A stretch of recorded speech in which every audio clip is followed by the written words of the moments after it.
Hi hello welcome to our homely kitchen. இன்றைக்கி நம்ம mushroom biryani தான் செய்ய போகிறோம். ஆனால் அதை வந்து ஸ்டார் பிரியாணி செய்வாங்க இல்லையா, அந்த ஸ்டைலில் செய்ய போகிறோம். அது எப்படி செய்யறதுன்னு பார்க்கலாம். இப்போ வந்து எண்ணெய் 2 ஸ்பூனும் 1 ஸ்பூன் நெய்யும் விட்டுருக்கேன் கடாயில். இதில் ஃபஸ்ட்டு ஆனியன், கருவேப்பிலை, புதினா இதெல்லாம் சேர்த்துடலாம். 3 வெங்காயம் சேர்த்துருக்கேன். கொஞ்சோண்டு கருவேப்பிலையும் புதினாவும் சேர்த்துருக்கேன். இன்னும் கொஞ்சம் புதினா வந்து கொஞ்சம் நேரம் கழித்து திரும்ப சேர்த்துக்கலாம் அரிசி போடும்போது. தக்காளி வந்து பெரிய சைஸ் தக்காளி 2 தக்காளி நறுக்கி வச்சுருக்கேன். ஸோ இது வதங்கட்டும். இதில் வந்து கரம் மசாலா சேர்த்துக்கலாம். பட்டை, கிராம்பு, ஏலக்காய் அதெல்லாம் நம்ம ஹோல் ஸ்பைசஸாகவும் சேர்த்துக்கலாம். நான் வந்து அது தனித்தனியாக எடுத்துருவாங்கன்றதுனால அரைச்சி வச்சுருக்கேன். இப்போ அதை சேர்த்துக்கிறேன். இங்கே பாருங்க, 1 ஸ்பூன் ஃபுல்லாக சேர்த்துக்கிறேன். இது நல்லா வதங்கட்டும். இது வந்து ஊற வச்ச காஷ்மீரி சில்லி 7 மிளகாய் ஊற வச்சுருக்கேன். ஒரு மீடியம் சைஸ் மிளகாய் வந்து 7 மிளகாய் வந்து காஷ்மீரி சில்லி ஊற வச்சு அதை சேர்த்துருக்கேன். இஞ்சி பூண்டு பேஸ்ட் அரைச்சி அது வந்து 1.5 டேபிள் ஸ்பூன் எடுத்து வச்சேன். அதையும் இது கூடயே சேர்த்து இப்போ பேஸ்ட்டாக அரைச்சிக்கலாம். இங்கே பாருங்கள், நல்லா நைஸ் பேஸ்ட்டாக அரைக்கணும். இது அப்படியே இருக்கட்டும். இப்போ இந்த வெங்காயம் ஓரளவுக்கு வதங்கிட்டு பாருங்கள். இந்த ஸ்டேஜில் வந்து தக்காளி சேர்த்துடலாம். தக்காளி சேர்த்தோடனே கொஞ்சமாக உப்பு, நான் கல் உப்பு தான் சேர்க்குறேன், நீங்கள் பார்த்து சேர்த்துக்கோங்க. உப்பு சேர்த்துட்டு ஒரு 2 நிமிஷம் மூடி வச்சிடலாம். இங்கே பாருங்கள், நல்லா வதங்கிடுச்சு. இந்த ஸ்டேஜில் அந்த அரைச்சி வச்ச காஞ்ச மிளகா பேஸ்ட்டு சேர்த்துக்கலாம்.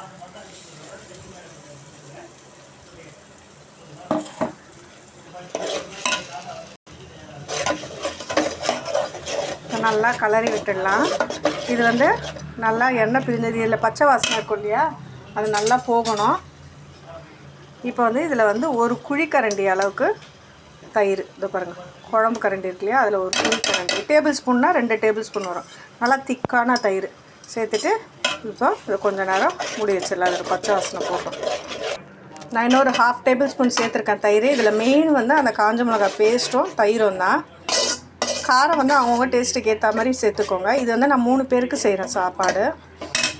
ஊற வச்சுருக்கிறதும் வந்து சீரக சம்பா அரிசி தான் ஊற வச்சுருக்கேன். இங்கே பாருங்கள், ஒரு அழகு இருக்கும்.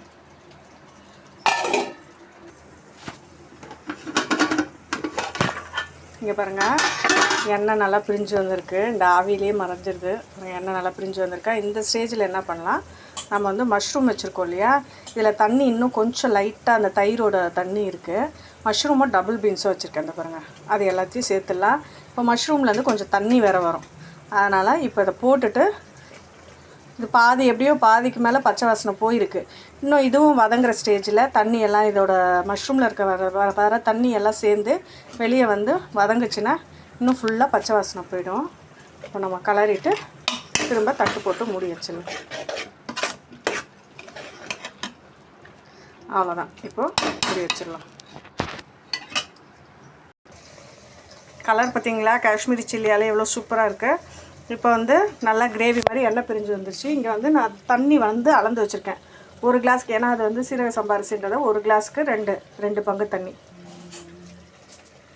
தண்ணியை ஊற்றிட்டு உப்பு இந்த ஸ்டேஜில் சரி பார்த்துக்கோங்க. தேவைக்கேற்ப உப்பு சேர்த்துக்கலாம். நான் கல் உப்பு தான் சேர்க்குறேன். இப்போ நல்லா அது கொதித்து வரட்டும். கொதிச்சு வந்தோடனே அரிசி சேர்த்துடலாம். பாருங்கள், நல்லா கொதிச்சிருச்சு. நான் அரிசியும் அலசி எடுத்துகிட்டு வந்துட்டேன். அரிசியை சேர்த்துடலாம். அரிசியை சேர்த்துட்டு அது மேலே புதினா கொஞ்சம், கொத்தமல்லி கொஞ்சம், ஒரு கைப்பிடி அளவுக்கு அதையும் சேர்த்துட்டு நல்லா இப்போது கலரி விட்டுட்டு தட்டு போட்டு மூடி வச்சிடலாம். ஒரு 5 நிமிஷம் கழித்து ஓப்பன் பண்ணி ஒரு வாட்டி கலரி விடலாம். இங்கே பாருங்கள், 5 மினிட்ஸ் கழித்து லைட்டாக கலரி விடுறேன். இன்னும் லைட்டாக தண்ணி இருக்குது, அந்தளவுக்கு இல்லை. இப்போ இந்த ஸ்டேஜில் வந்து நான் கலரிட்டு மேலே வந்து வாழை கொஞ்சம் லைட்டாக காஞ்சி போயிருக்கு. ஆனால் அந்த ஃப்ளேவர் நல்லாயிருக்குன்றதுனால அந்த வாழை இலையை இது மேலே வச்சு மூடுறோம். இது கம்பல்சரி பண்ணணும்னு இல்லை, இந்த ஸ்மெல்லு வந்து எனக்கு பிடிக்கும், வாழை இலையோட ஃப்ளேவர் ஸ்மெல்லு. அதனால் நான் மூடுறேன். உங்களுக்கு வேணும்னா இருந்தால் பண்ணிக்கோங்க, இல்லாட்டி விடுங்க. இப்போ இதை மூடி வச்சுட்டு திரும்ப ஒரு 5 நிமிஷம் தம் போட்டு ஃபுல் சிம்மில் வச்சுட்டு தம் போட்டுருங்க. இப்போ நான் மீடியம் ஃப்ளேமில் வச்சுருந்தேன் இதுக்கு முன்னாடி. இப்போ ஃபுல் சிம்மில் வச்சுட்டு ஒரு கல் ஒன்று வச்சிடுறேன் இது மேலே.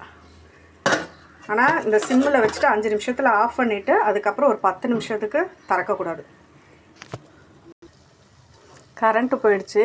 இங்கே பாருங்கள், சூப்பராக ரெடி ஆகிடுச்சு நம்மளோட ரைஸு.